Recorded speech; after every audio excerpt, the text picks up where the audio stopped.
say, let's do this.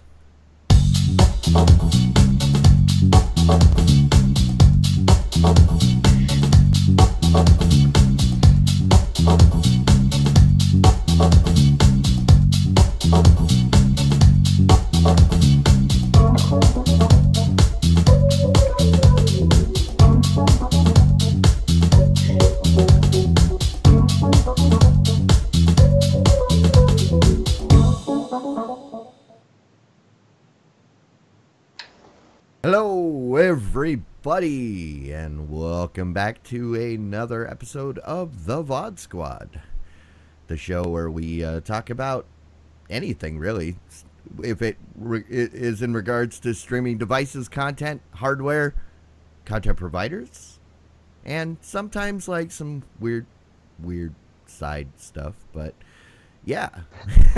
Hey, I am Clyde. And today I am joined by Michael Aston. Hello. Jimmy Trammell. And Jimmy's frozen. Oh no! But we also have Matthew Ross. Hi guys. Hey. Yeah, it's been a technical curfew. Oh, okay. I'm back now. Were you just doing the mannequin challenge? That was amazing. That was pretty good.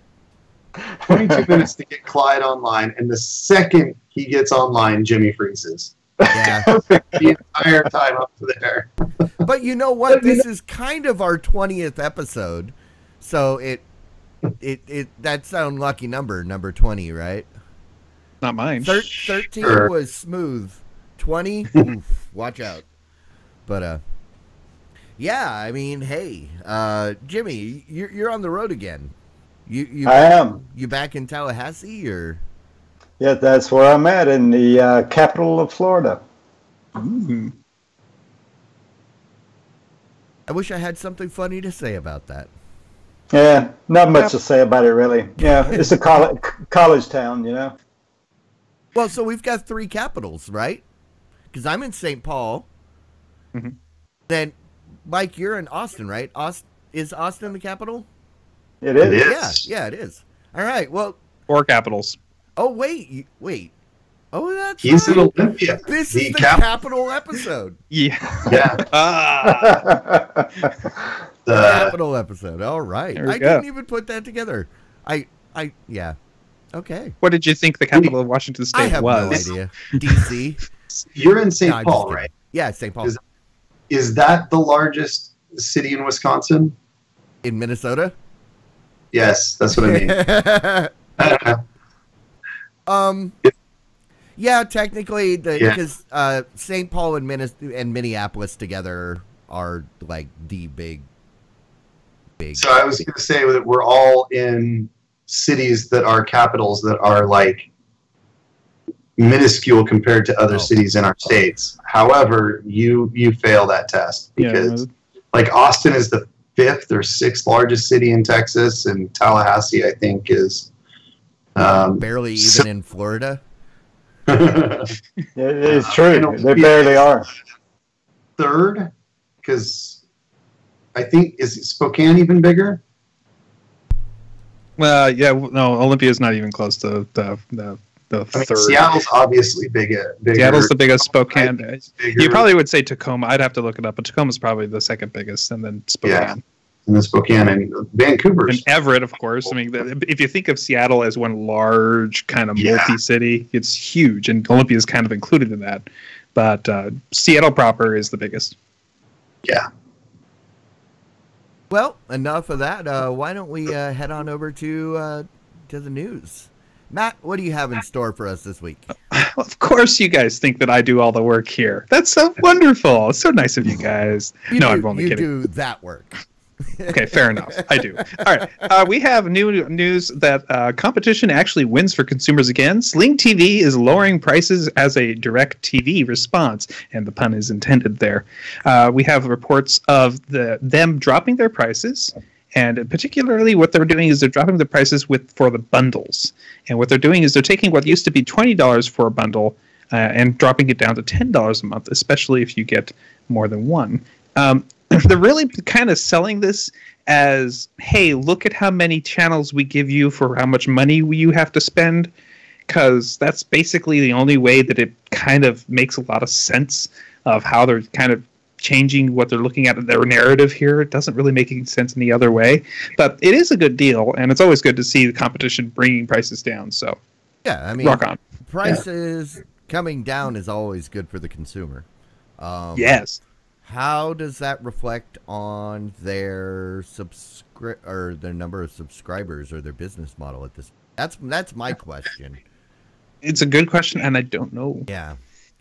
Well, you know, one point, you know, I'd point out here is, you know, bringing it down that low. I mean, like, you know, who's it? Mo, who's supposed to come out with that antenna that will broadcast over your local Wi-Fi? I think later this month. And I think what's the price tag on that thing? I think, Clyde, you guys saw it out at CES. Wasn't it like about $100? It was like $100 to $200 in there someplace, like 150 maybe. Right. So you know, so I mean, I myself was thinking about getting that antenna, but now, you know, with Sling TV being $10 a month, you know. Oh, and that's the thing is, I think it's a good move because that was my big hang-up, is I'm not paying like $20 to $30 for a service that I'm not completely sold on. Like with Sling TV, the service was fine. I just didn't have a good use for it. $10 a month. You know what? I might sign up for it again, even if I don't use it. You know, that's $120 a year. Yeah. And and that pricing, we'll talk about that exact point here in a little bit. But what else do you guys? I mean, what do you think, Mike? Is $10 enough for you? See, I read this a little differently.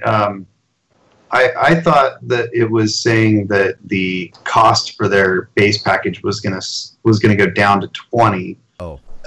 For the orange, and then you would pay, instead of the $15 that you were paying before for the extra bundles, it was reducing those prices to $10. That is correct. Okay. So you're still starting at a base of $20. So it's just getting extra things like the cooking channel and Hallmark channel and VH1 and stuff like that. Yeah. So it's the ones I didn't want to begin with is now. Yeah. Oh. So $20 for the Sling Orange, it's pretty cheap. No, that's not bad. It's still outside of what I want to pay for the service, just because I'm not the target demographic. So, yay, somebody's gonna get a deal. Yeah, I think that for me, it's compelling, but ultimately, without a good functioning cloud DVR service, it's not going to matter what their price is. People just aren't going to stick with it long term. The majority of people are so accustomed to time shifting. The only people you're going to catch, I think, are people that are basically watching live over the air right now, and they just want to get a few extra channels. Or they are paying for cable and for some reason don't have a DVR and want to get a few extra channels for a cheaper price, or comparable channels for a much cheaper price. It's just not compelling for most people without a DVR. I agree. This is really, we're waiting for the DVR from everybody, which is why I've heard lots of people say, yeah, they're all okay, but I'm doing PlayStation View because it has the DVR. So waiting for somebody else to come up with it. Come on. Yeah. Soon. Now. I don't care who. Somebody. And it's got to be good. Which we'll talk about. Like, let's skip to somebody else that's talking about a DVR, because that's what we're talking about right now. Can we skip a couple stories? No. Do you want to skip to the very next story? What story would you like to talk about? Who, me? Well, there is a channel or a website, a service that we've all used. I'm willing to bet that everybody listening has used it. We're using it now. Or we will be, actually. YouTube, right? Okay. So YouTube, of course, is the place to go for cat videos. And do we want to jump that far? Because that was going to be our main topic. Oh, okay. Sorry. We can talk about it now. It's okay. What? Hey, well, you've already let the cat out of the bag. What's this that you're talking about? YouTube.tv. I know. What? I know. Isn't it so cool? Yeah. Sorry, I'm a little excited. Yeah. It's and I think it's fair to say we should save it, but they're talking about coming out with a service that'll have a cloud DVR. Yeah. Somebody, and I said this in previous episodes, don't even bother getting into this until you have a cloud DVR that works. Otherwise, you're wasting your money and your time and potentially alienating customers and hurting credibility when you do have it. So you're wasting your money and my time. That's okay. I'm going to go ahead and move on to the next story. FCC did a little bit of work this week, and they voted in a new standard for ATSC version 3.0. ATSC is basically the standard used to make the broadcasts over the air, which we have been using for HD TV over the last several years. And the new version, ATST 3.0, now means that you will be getting ultra high definition videos, free 4K over the air. And the other cool thing about it, the thing I really like, is they're going to be able to do those Amber Alert things with this, like they have done before.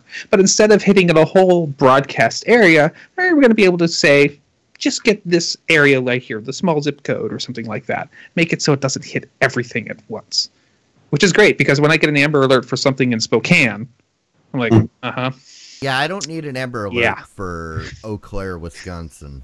Well, unless, if they're running away from Wisconsin, they're probably headed here. But still, I don't getting them in Texas. I'm talking, I get Amber Alerts for places that are like 13 hours away. Right. 13. And my favorite are the silver alerts. So are those the ones for the old people? Yeah, some old dude gets lost, and dude, if he makes it from El Paso to here, they don't need to do an alert. Yeah.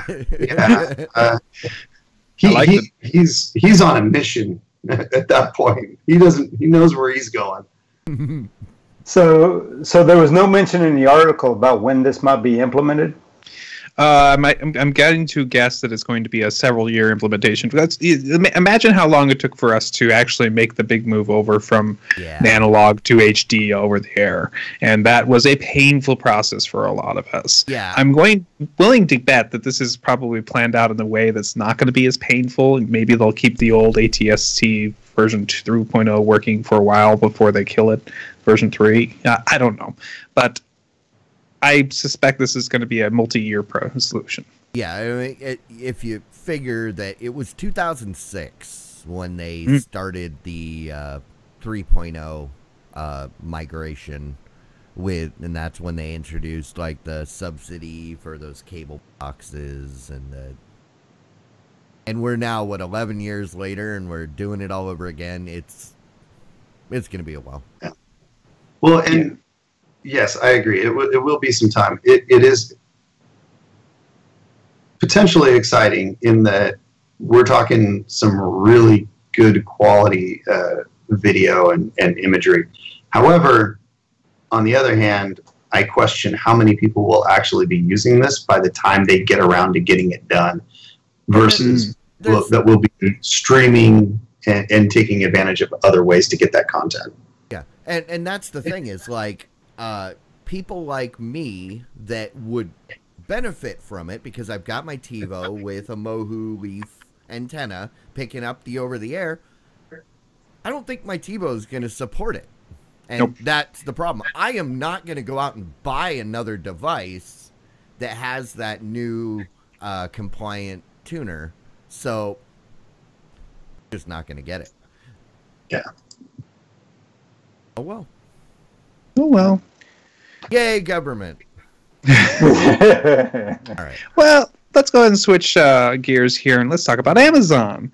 Amazon has their Fire TV set-top box and stick, and it's a pretty nice device. I've only used it in passing, so I can't judge it too much, but I can say there's one good thing about it. It now has its own built-in web browser. Well, maybe not built-in. There's a popular app called Downloader, which you can get, and the app includes now an option for you to launch a browser with limited compatibility. It's just started, so we'll see how good it gets after a while. This basically means it's a computer, essentially. If you could browse the web, and as long as it's a decent browser, it's not much you can't do with it, right? We've kind of come full circle. Because that was the thing about the Google TV that made everybody scared of the Google TV and kind of killed it, was the fact that it had a browser. That was the thing I loved about it. To appease all of the, companies out there that were afraid that you were going to steal the content from their websites, they got rid of the thing and said you don't need a browser. Now they're bringing back the browser at a point where we don't really need it anymore. Yeah.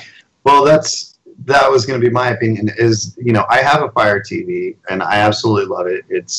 I've got the Fire TV and the Roku, and I use the Fire TV, and I make my kids use the Roku.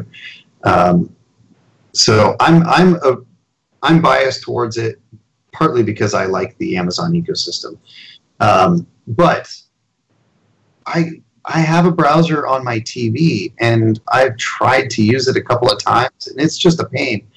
Browsers are not intended to be used with a remote that has 4 buttons on it, right? Yeah. And it would be a lot better if they had the Echo or the Alexa, sorry guys, the Echo integration, voice integration into apps.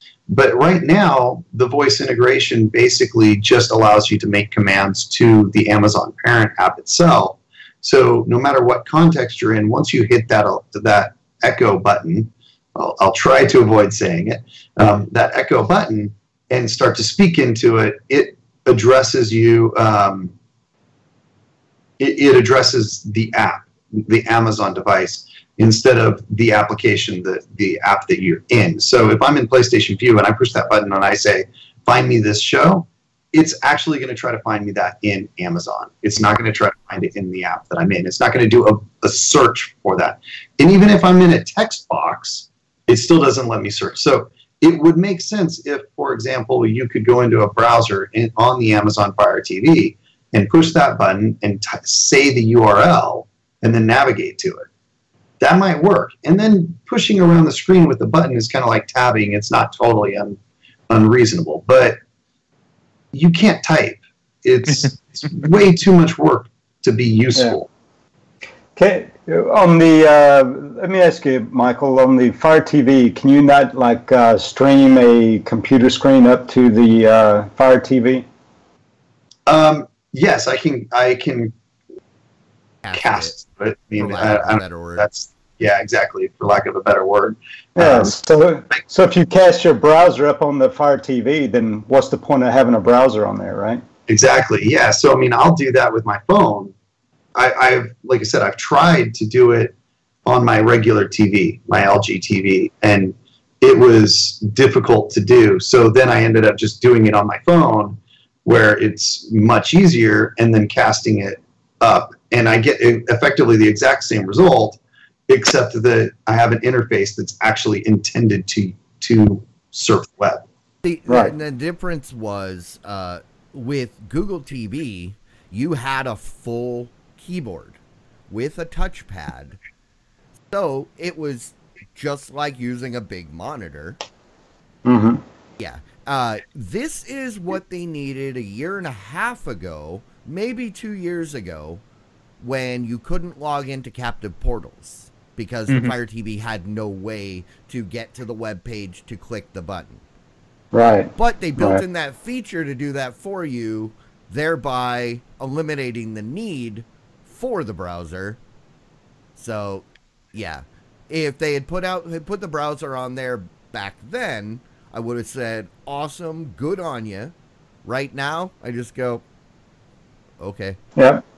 Yeah. So the best on TV screen browsing experiences I've ever had were casting from a device, like casting from my phone using a Chromecast or something like that. I've never used Google TV, so I don't know how that is. But the other one that I really liked was the Nintendo Wii U's browser interface, because it's a standard browser and you have basically the tablet to use it. Yeah. But there's also a button you can press which closes the theater curtains. So you can then expose the page you're actually interested in them seeing, and instead of them seeing all the various little things you're trying to do to get to the good stuff. So I like that feature. What? Okay, just a thought. Is this Amazon's nod to the people that want adult content, but they don't want to allow adult content? Now they say, well, if you really want that, go get it yourself. Because it's not an actual Amazon app? Don't think so. I mean, is it an Amazon app? I actually don't know. Well, I don't think it is. I think it's a third-party app. Yeah, because they're it's a third-party browser. Okay, but still. Yeah. Maybe you can cast from your phone or your computer. Okay, we thing. figured out the real purpose for that browser. They're talking it up like you can do all this other stuff. No, it was just to allow people to get to adult content that's not currently available via app. Yeah. Oh. That's my story, and I'm sticking to it. All right. Well, you know, with speaking of Amazon, with all their apps and their Prime videos and all that, they should be raking in the money. Actually, Amazon is losing millions of dollars with their Prime Video subscription, and they don't care. What? They just don't care. What, is it because of piracy? No, it's people because stealing stuff.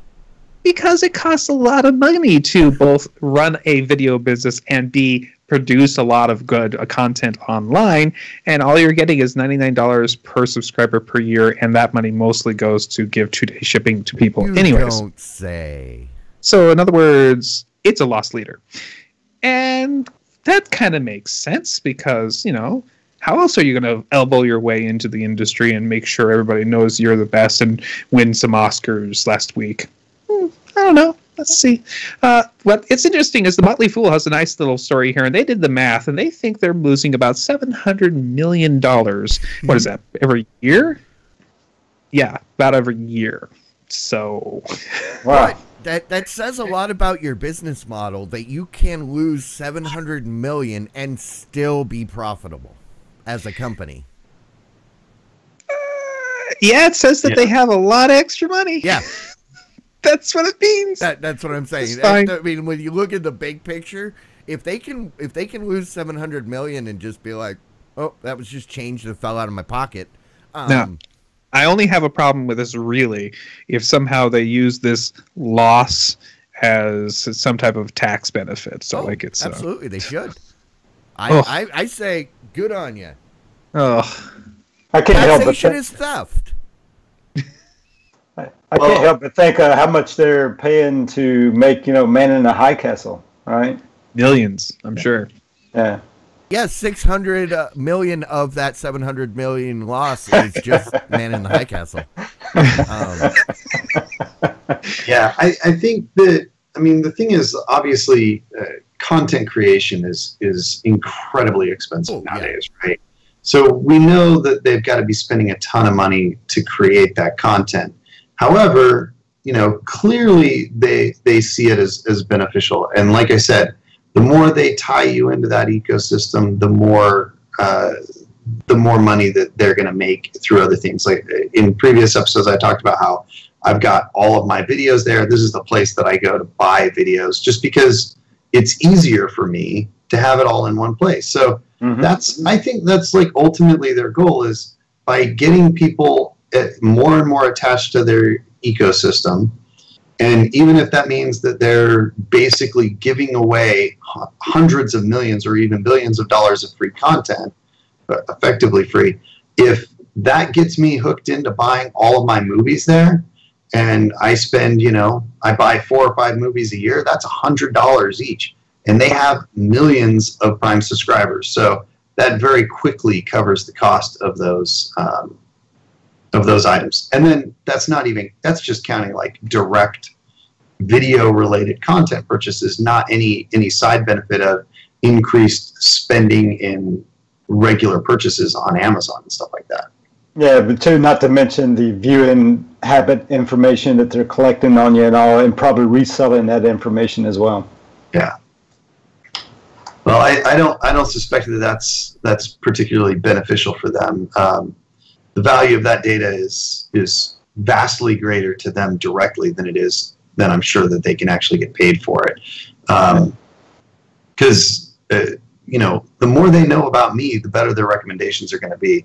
I already feel like the recommendations of products, music, and stuff like that I get, and obviously movies, are significantly impacted by what I'm watching on my streams. And so, you know, I don't think I've ever bought a Star Wars thing on Amazon directly, but I get recommendations for Star Wars related stuff because I own the Star Wars movies. So I've never bought any Star Wars products, but, you know, so I think that kind of stuff is incredibly valuable to them. And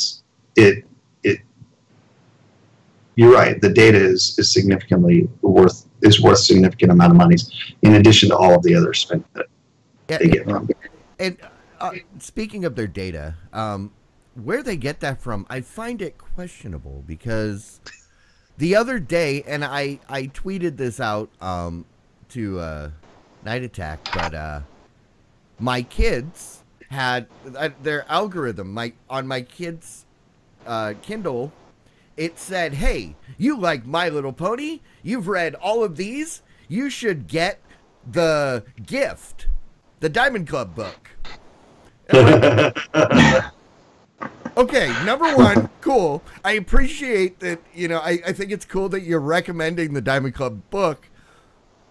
But based on all of these, it was nothing but My Little Pony. Go out to my Twitter and just scroll back like a week or so. And I kid you not, it was just My Little Pony, My Little Pony, My Little Pony, the gift. This is telling you just how well they actually know you. I don't use Amazon, and I've never looked it up. I don't. Hey, yeah, I'm like, it doesn't matter. They still know you that well. They're like, oh, Clyde's looking right now. We can see him through his video camera, and we know which one we're going to get. Well, it wasn't me. It was my kids. They went, "What is this?" I looked, and it took me a second. I went, Chet Page. Is that Captain Fubar on the cover? Tracking is happening with everybody in every way, and every page you go has a link somewhere that somebody else is using that information to gather who you are and what you do and what you like, and all that information is sold and moved around, and everybody's doing it. There's no clean hands here, really. There's nobody out there who's not been out there trying to do this information. I don't care who you say you are. Everybody does a little bit. So, yep. I mean, I would say the three top big guys that are, you know, do it in their own unique way would be Apple, who knows everything about their users, but they keep it all within Apple, and it's just basically about how to sell stuff to Apple people, and that's cool. That's, you know, but they are gathering information about them. Trust me. Absolutely. Then you've got Microsoft, which is gathering all the information they can about everybody, and they're trying to figure out all the different ways that they can, you know, somehow elbow their way back into the market. So they are also gathering a bunch of stuff, but they are, for the most part, being pretty straightforward with their information. They actually have lots of legalese that tells you exactly what they're doing with it. And then you have Google, which is using it as well, but they're all in-house as well. They're basically using all that information. They're not selling any of it. They're using it all for their own advertisements and for their own things. So, I don't know. There's nobody who's really perfect here. So, I don't know. It seems like everybody's a little dirty. Yeah. Well, I think I take your perspective that I would say, hey, you know, I mean, this is the price we pay for the quality of services that we get. Oh, yeah. And I wouldn't call it dirty. I would say, hey, I use this ecosystem. use the heck out of the data to give me as good a recommendations as you can, because I don't really want to have to hunt and look through a bunch of crap to get to the good stuff. It would be great if all of the stuff I love was just right there in my face. I completely agree. But I don't think there's anything wrong with it. You know, as long as you still got the right to delete your account, then it's all good. Yep. Yeah, I agree. If you have that power to pull your information out, that's wonderful. But so let's talk about the dirty people. In particular, let's talk about Facebook, who, they do the worst of this. I mean, sure, maybe there are worse people out there, but privacy is not their concern, not at all. Oh, so and they will say, "Hey, everybody, this guy that you once met and you bought something from him so that we know that you talked to him, well, he just bought this thing. You should get it too." Yeah. So recommendation systems and how they work, it's a wonderful idea, and when it works well, it's great. But I don't think any of us are that paranoid about our information getting out there. But there are plenty of people who are much more paranoid than us. And they definitely. Them, I just say, don't put your information out there. You're not going to get access to everything you want. You know. Yeah. It's all about comfort. Getting harder and harder to ignore. Yeah. See, I'm the other extreme where I would say, you know, if I could give you a little bit more information about me and you could tell me what outfit to put on in the morning, so I don't even have to think about that, I would do it. Like, I want the more menial items. I don't even want to have to think about them. I want somebody to make those decisions for me.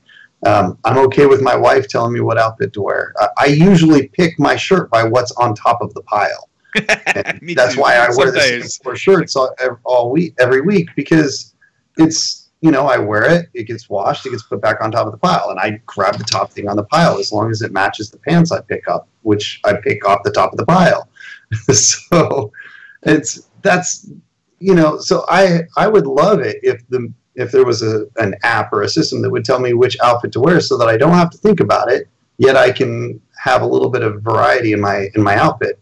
You know, tell me what to do when it's something that I don't really have any vested interest in thinking about, like how to write my code. You know, I need to be able to think about that. But when it's what to wear, what to watch, that kind of stuff, if I'm going to enjoy it, if it's going to look good on me, whatever, I don't care. I shouldn't have to think about it.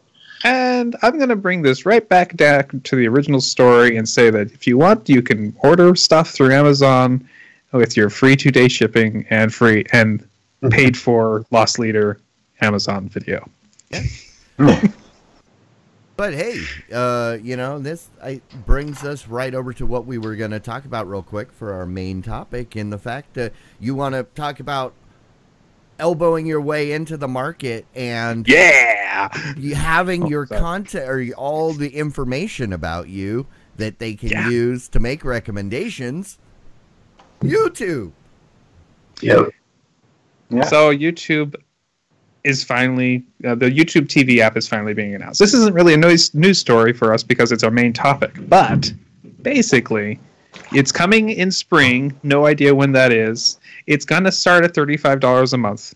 It will have, third time's the charm, your local channels, ABC, NBC, CBS, Fox. I find that hard to believe. There will be at least one, at least in my market, ABC or somebody's going to be like, nope.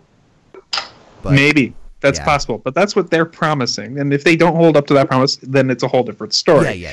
But if they have all of those things in your market and are able to hand you that, plus a lot of other channels for that $35 a month, and as we have talked about earlier, with a built-in DVR, which has unlimited recording, by the way, it's a pretty good hit. Maybe not a home run because it's not perfect. There are some holes in the service, but damn, that's good. Yeah. Well, and so let's talk about the DVR, because this is huge to me. I mean, the DVR is ultimately the killer feature on these, and it's the reason I have the PlayStation Vue versus any of the others. This is a good DVR offering. I mean, we're talking, like you said, unlimited space. It doesn't take up any drive space on your computers. It doesn't indicate that there's any limit on the number of shows. I took that to be that it's going to use your drive, just like everything else. Nope. Which, I mean, unlimited, but... Nope. Yeah, I would say that what it's going to do is it's going to be like, and the way I think that PlayStation View is that they obviously are pulling everything in and storing all of it on their drives, and you are flagging it as yours, and so they're saying, okay, you can view this, and so there is literally no limit to the quantity of space. Now, like I said, it doesn't indicate. There may be some like fine print that in the end terms and conditions that says a maximum of 30 shows at a time or 100 shows at a time. But you can store them also for 9 months instead of PlayStation View's 28 days. So that's a big deal too. You can get a whole season that way. I think somebody at Netflix did the math. Not Netflix, it's YouTube did the math. They realized how many hours and hours and days and weeks of worth of content that is uploaded to YouTube every day. I mean, it's a huge amount. And then they said, oh, there's 30 channels here, and if we recorded them all and then, hold on to that for 9 months, and then we're able to just delete it after that, and the math is like, this is not much more than we're already doing, and we wanted to do a DVR service anyway. So I'm guessing what this is basically is that they are going to be doing a on-demand recording of every single show they want, but they're going to have their on the back end ability to dupe this information, so it's not going to take up a ton of space. They need space because when drives fail or they need more, they just hop on Amazon and buy more. Yeah. Well, Google doesn't do that, but that's okay. But I bet you this is a drop in the bucket as far as how much space they need versus all the YouTube videos that are uploaded constantly, like this one. Yeah, so, I mean, I saw this. I was kind of excited, not elated, but, I mean, this is, for, like, the last 6 months, we've been talking about Google is going to have a TV service. And here it is. They didn't know nobody knew what they were going to call it, and how do you guys feel about them using the YouTube brand? Because normally Google likes to go, hey, we're going to do this thing that you're familiar with, and we're going to call it something completely crazy. I think it's a good idea. No problem with the YouTube brand. It makes perfect sense with the TV generation band because people want to watch something, and you're either going to watch it on TV or you're going to watch it on YouTube. I'm just noticing this chat from Fitz saying that the actual numbers for how much content is uploaded every day. 1.5 billion hours per day. So, no, this is nothing. This is a sneeze for them. Oh man, we're going to stress out our servers. Oh, darn. This is going to be easy for them. Yeah. So, I agree. I wanted to mention some of the other features. Sorry, I didn't mean to cut you off. Don't worry about it. There are some other awesome features here too, and this is one that is big. It works on all your screens. Yeah. And so you compare that to some of the other services that you're basically confined to your smart TV or whatever. This works on everything, and your mobile phones, tablets, Chromecast, and whatever. So that is work on the Google TV.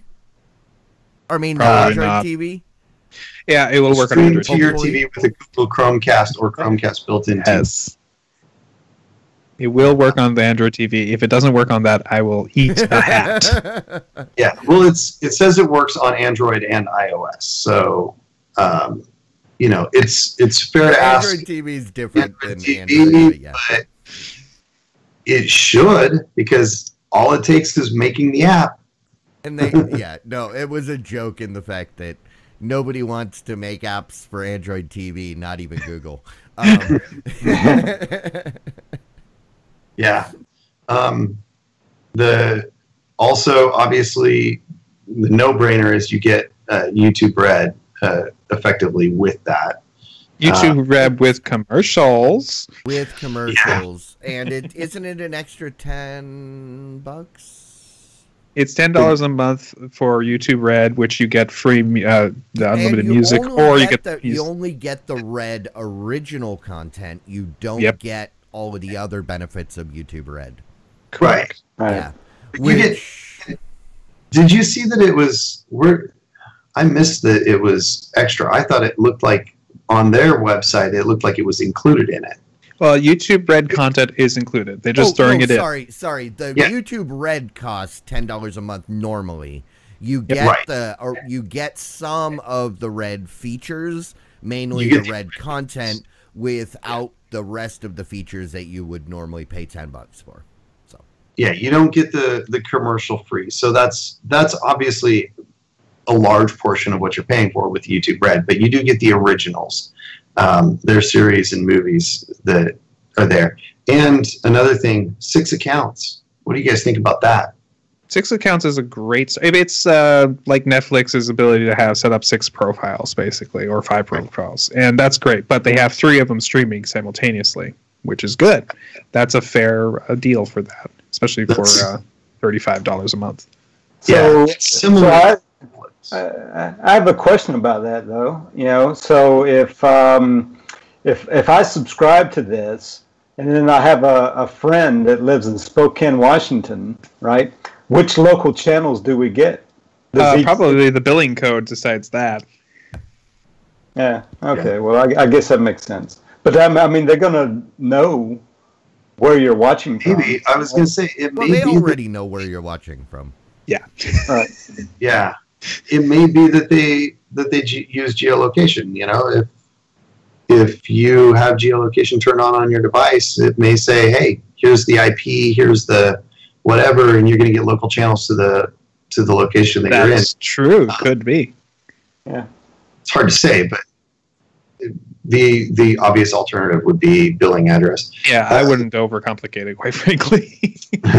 Just make it simple. And what do you guys think about the price point in general? At first I read this, I was like, yay, I'm excited to try it, and then I saw the $30 and I went, oh, I'm not paying $30. But then I had to, after a while I thought about it and I went, oh, that's about the same. At first I was thinking, I saw $30 and I'm thinking way too expensive, but then I remembered, oh wait, that's still cheaper than PlayStation Vue, isn't it? The PlayStation Vue starts at $35. Yeah. Yeah. So it's right in that ballpark. So it's $35. According to YouTube's blog, it's $35 a month. No commitments. But no, I didn't catch this. There's some channels missing. So no contract, but $35 a month. So it's basically the same price as the base PlayStation Vue, and the same basic feature set, except I do not think, and I could be wrong on this, I do not think I have multiple simultaneous streams. I can connect multiple devices, but I don't know about how many simultaneous streams I can get on the PlayStation Vue. I've never tried it on more than one device at a time. So if I remember correctly, you get 2. Yeah. 2? Yeah, because there was a profile so that other people could be watching it. You could set up that one profile, right? Well, yeah, I mean, you can set up multiple profiles, but I wasn't sure if that was just for tracking the content, viewing behaviors, or if that allowed you to stream multiple devices. It should allow concurrent. Yeah, I don't know. So one thing is that there are channels missing from this YouTube TV. For example, Google's not made any deal for the Viacom channels, so you're still missing your MTV, Comedy Central, Spike TV, and etc. There's other channels missing too, like I don't think it has AMC, Discovery, and I don't think it has TNT or TBS. So, but here's the thing. We have a long time till it comes out. They're probably still working on deals. Those are just the announced channels. We'll see when we get closer if any of these come in. AMC, I find it hard to believe that AMC wouldn't be on board because they're on board with everything. Right. Their player is kind of crappy, but they're still on board with everything. Yeah. So I mean, it says on their thing that YouTube TV gives you access to more than 40 networks. And if you look at the list that they have, they show you 44 plus 2 add-on networks. So it would be reasonable to think that this is a complete base list of what they plan to launch with. There are some key channels, obviously your locals. There's a lot of sports channels, including, for me, a big deal of CBS Sports. And you get the Disney Channel, Disney Junior, Disney XD. Lacking for me was HGTV and Food Network, which are 2 channels that my wife loves to watch. And I relatively enjoy watching HGTV with my wife as well. So, same. Yeah, I also didn't see Discovery on here. Nope, no Discovery yet. So we'll see what happens there. I suspect that we're just getting introductory prices. I suspect we might see another tier coming up. But here's the interesting thing. If you took all those other middle channels away, if you took away all the middle channels that don't matter to me, if somebody just made me a service that allowed me to stream and DVR the local channels and that's it, I'd spend $35 a month for it, because that's how much my cable company would charge me. Right. The difference is I could use it anywhere on any device and wouldn't have to worry about it. So I'm already sold. Sign me up. Give me the channels that I watch a lot of shows in DVR. A lot of shows is ABC, NBC, CBS, and Fox. If I have those, I can get everything else. And a lot of the stuff that I want to DVR is stuff that's live anyways on any of those that you can't get anywhere else but from those local channels. So I want that. Where can I sign up? I already signed up on the page, so it's okay. Did they mention anywhere what would be the video quality of the streaming channels? I didn't see any mention of that. So, but my guess is it's going to be as good as your computer can handle, because I suspect they're going to be using the YouTube engine for this. So it might be 4K. We don't know yet because the YouTube app can give you 4K. Yeah, that's probably streaming. Exactly my point, right? If they make it 4K, I mean, maybe they don't start off with it in 4K, but if they offer it 4K down the line, I'd gladly pay $35 for a 4K service. Yeah. My suspicion is probably not much, if any, is going to be 4K up front, because I would think that would be a headline on here. It doesn't even mention HD. Now, HD may be taken for granted. It's pretty ubiquitous at this point. Yeah, if it wasn't HD, if it came out later that, and by the way, these are all in standard def. Yeah, so I mean, it'll obviously be in 1080p, but I would be surprised if it was 4K, or at least if there was a lot of 4K content, because I would think that would headline if it was. This is perhaps the thing. So here it is. Okay, great. We have a service is coming. It's coming in spring. What a wonderfully vague term.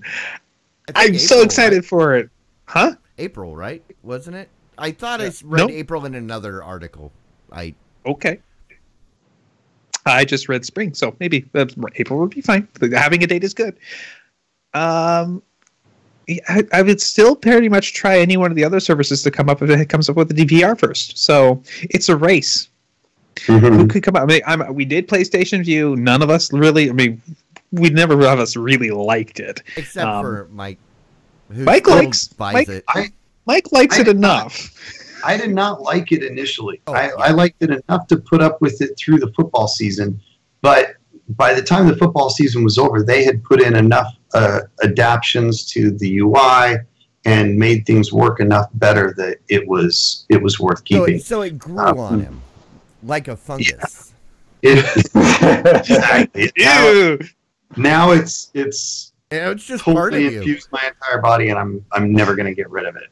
Ew. Don't they have an ointment for that? Well, so if Hulu comes out with their service beforehand, I'm jumping on that first. If Sling gets their DVR program working and available, I'm jumping back on Sling.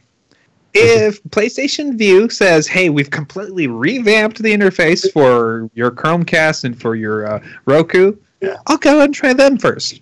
I don't care. I want one of these guys to step up to the plate. And if it has to be something further down the line, it's great. I'm waiting patiently. Seriously. I just thought it's going to happen. YouTube.tv, will it be available on the Fire products? Because YouTube is not. Ooh. Yeah, that's a fair question. And that's an Amazon thing. That's an Amazon thing. They don't allow any of the Google products. Yeah, right. I was about to say, I don't think that Google is going to be the one making that decision. No, and that's what I'm saying is, so I think that, I don't think that'll be a blow for YouTube.tv. I think that'll be a blow to Fire TV if that is the case. Yeah, I agree. I mean, I don't know how big of a blow it would be, but it definitely would impact it. Now, because Fire TV has a fair number of other options. You do have PlayStation View, which is comparable in price, relatively comparable in feature set. So unless you're for some reason tied to having YouTube, and you probably aren't if you're using a Fire TV, right? Because you're probably much more tied to the Amazon ecosystem than the Google ecosystem. But YouTube's one of those things that everybody's tied to YouTube in one form or another. You may not care that YouTube isn't on the Fire TV because you watch YouTube primarily on your computer, like me. So, like, it didn't bother me that there wasn't a YouTube app for. This is different though, because I don't know. I'm interested to see. I think Amazon, the ball's in your court. It's a problem for Amazon if it's a huge success. Exactly. If it's not, no big deal. Absolutely. If it's a crushing success and everybody's going on, and somebody says, "Yeah, I'm going to plug in my Fire TV stick," and it can't do it. Why not? Oh, that sucks. Throw that thing away. That's the only reason why it would be a problem for them. Yeah. Well, what's a few million more, right? So also, apparently, this is not going to be using the native YouTube app on any of your devices. There will be a dedicated YouTube TV app. Makes sense. Because I would expect them to build that from the ground up. Oh, I was hoping it was just the YouTube app, just like the slight different interface if you subscribe kind of thing. You know, gives you the channel guide and gives you... Well, that would be problematic considering that not all the devices have the current YouTube app. That's true. Like Apple TV is still missing many features from YouTube. No, Apple TV has a very good Apple YouTube app. It's not. Not up to par with everything else, though. That's what they keep talking about on Cord Killers. They keep going back to it. Bryce made an announcement this week that they have now added something that he liked. So but they updated it a bit. They updated it a bit, but it's still not a parody with the official YouTube app. Right. And so. Yeah. I mean, I've noticed no difference. I mean, I watch a lot of YouTube on my Apple TV. And all I was saying was that I'm not saying that's a big issue per se. It's just if they do a standalone app for this service, then everything can have parity because they'll just push out this thing from day one to all the platforms. Then you don't have that inconsistency that you have right now across different platforms. So, right, we'll see. Yeah. Okay. Well, I mean, I guess across the board, it's safe to say we're all excited for this. Absolutely. Yeah. I mean, yeah, Jimmy, you need a new way to watch TV since you cut the cord.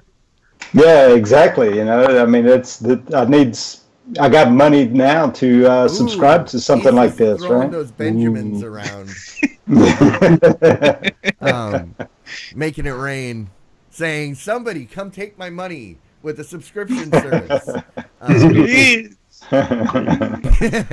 So here's the thing. If nothing changed and YouTube TV was announced and all it did was what it does right now, you could probably supplement it with one of the other services that provides the things it doesn't. I think maybe like a Sling Blue would cover you pretty well. I mean, I have to look a little deeper into that to see if those missing channels show up on that. And as soon as Sling has a DVR, then those two alone might get you everything you need. It's possible. Yeah. So I'll look into it. Rock on. Well, I think we can move on from this. We can start to wrap this up. Before we go, anybody got any rants, raves, complaints? Yeah, I got a rave, I guess. One of the TV shows I'm watching right now is the People versus O.J. Simpson. Right, I'm watching that on Netflix. Are you rooting for the O.J.? I'm going to take that as a yes. He declined to comment. You all saw it. He declined to comment. And speak. Oh, you were frozen for a second. Yeah. Okay. But anyway, I'm about 5 episodes into it, and I'm really enjoying it. It's really well done. A lot of good actors in this show. If you haven't watched it, I highly recommend it. You know, I keep rewatching it, and every single time I keep hoping that that was it Marcia Clark and Johnny Cochran, or I think so. Yeah, I keep hoping that they're gonna learn from their mistakes and get it right this time, but every single time they drop the ball. Every single time. It's like, seriously, people. You had one thing to do. And that trial gave us Kardashians. Yes. Oh, that please. was the biggest crime that OJ ever committed on the American people, man. against the American people, was they introduced us to Kardashians. Oh, geez. Ouch. That hurts, man. And I think, I mean, he is currently in jail for something else now, but sorry, spoilers. But I think they should add extra time just for that crime. At least make him watch the show. I guess you could consider that my rant for the week. I've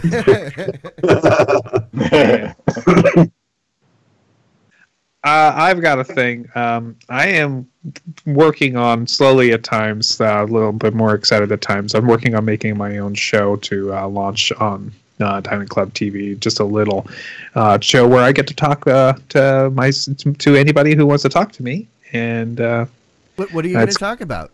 Oh, well, I am a nerd, as you may know. Since when? Since I was about 6 years old. All into the football and baseball and jock kind of dude. This seems like something that you would have told us, like, back when we first started doing this whole thing. How did we not know this? You're wearing a rugby shirt. You're a rugby player. Well, don't you know that a jock is simply a nerd of a sports kind? And there's drama geeks and there's news junkies. These are all nerds. They're just people who focus on their one thing they're really into. And that's okay. We're all nerds, all truth be told. I mean, very few people aren't a nerd of some kind. And so I am going to be looking at making a show. It's just, I've already got the URL, talking-nerdy.com, so Talking Nerdy. And where I'm going to be, and by putting this out there, I'm basically giving myself some social pressure to actually get the thing started. So that's part of the reason why I'm doing this. And I'm going to just try to make it so I talk once or twice a week, just after everybody else in my house goes to bed, and spend at least half an hour talking about whatever nerdy stuff I want to talk about. And I'd be happy to talk with anybody about it, whether it's get a guest on and talk about a certain subject. Thinking the first subject we might be talking about is about time travel and how that would work and how that wouldn't work and various things like that. And just the ideas of doing that kind of a thing in order to just to get out there. I think it would be it'd be interesting. Yeah, and I would have the chat room up and have them give me feedback and ignore the really crazy stuff. It'd be fun. Fitzy says he wants to talk dirty. Hey, so Nerdy, not dirty. Sorry. I think he's still stuck on that Amazon browser conversation. No, that sounds awesome, dude. Yeah, that does sound cool. We'll see if I can get it off the ground, off my ass. Yeah. Well, time travel doesn't exist. It's dimensional travel into alternate universes. But hey, that's a good point, and that's going to be. I've already got a whole thing thought up about this. It's like, what happens if you go back in time and do this and go forward in time and do it? On this tangent that I started us on. Congratulations. Well, you started it. You said time travel, and you can't say that around a bunch of geeks without expecting a tirade. But mine is totally hard for me to remember anything right now. Oh, so I'm currently watching Blacklist. I enjoy it. I think I may have mentioned that last week. But the one show, I watch Cord Killers every week. That's one podcast that I make sure I catch. But the other show that I absolutely never miss, and it's the one podcast that no matter what's going on, I make sure I find a way to watch that. It's why is my brain totally not working? It's the best podcast in my opinion. Weird Things.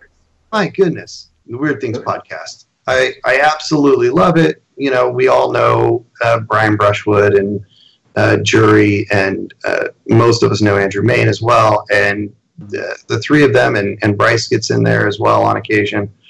He's the producer for the show. So it is an extremely enjoyable show. They talk about, speaking of talking nerdy, they talk about nerdy things and technology and the things that are a little different about the world, and it's just crazy good, and at times it gets wild and crazy, other times it's a deep slog into technical stuff or kind of sciencey things, and it's always enjoyable though. So if you are not a regular viewer or you haven't seen it in a while, definitely check out the Weird Things podcast. It is great. All right. Very cool. This week, not sponsored by the Weird Things podcast, but definitely go check it out. All right. Well, guys, thanks a lot. Fitz out there, thanks for hanging out, for your feedback. We are here every Wednesday night, even if it's 20 minutes late because XSplit is broken. But we are here every Wednesday night at 9 p.m. Central on Diamond Club TV. Come join us. It's a lot of fun. We will be back next week. Until then, hit us up at the VOD Squad on Twitter or thevodsquad@gmail.com, and check out all of our other videos and past videos on youtube.com. Just look for the VOD Squad. All right, guys. What say you? Let's call it. I say good things and good night. Later all. Good night. Fare thee well. Diamond Club hopes you have enjoyed this program.